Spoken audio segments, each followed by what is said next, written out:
WoW Classic players have been anticipating Joyous Journey's XP buff ever since a blue post promised the event in the upcoming weeks, followed by Wrath pre-patch several weeks later. And finally, this week, Blizzard turned on 50% increased XP buff. For retail players, that is.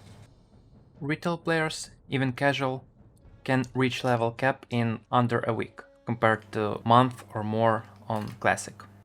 Unsurprisingly, a Classic community was not happy with this.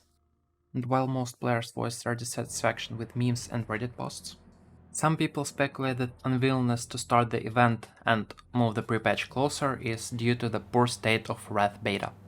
Adding insult to injury, knowing that Classic players are waiting for any announcement, they released an article about Death Knights, describing the class as if players haven't been playing them for the last 14 years. Thank you, Blizzard, for this juicy spit in the face of the community. On the other hand, Wrath beta is moving into raids testing, so who knows, maybe. Buff next week. Firemaw, the last balanced EU English PvP server, is no more. Well, technically at least. Firemaw has been the biggest Classic server in the world practically forever. Everyone wants to play on a server where there's a bigger pool of players, a simple trait that creates these mega servers. And while there were other populated EU servers, they were heavily dominated by a single faction. Alliance had their Earthshaker and Horde Gehennas. At the same time, any player who wanted a sense of a community while also having some fun in Stranglethorn had no other place to go other than Firemaw. So, to combat the overpopulation, Blizzard closed the server for new players and offered free transfers from Firemaw to 19 other servers.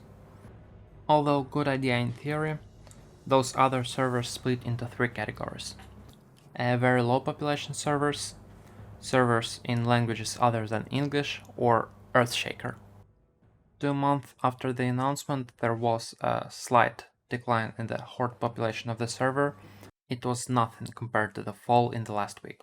Gehennas, one of the biggest Horde populated servers in Europe, also had an option of free transfers, but instead of transferring from Gehennas, you could transfer to Gehennas from a list of other low populated servers.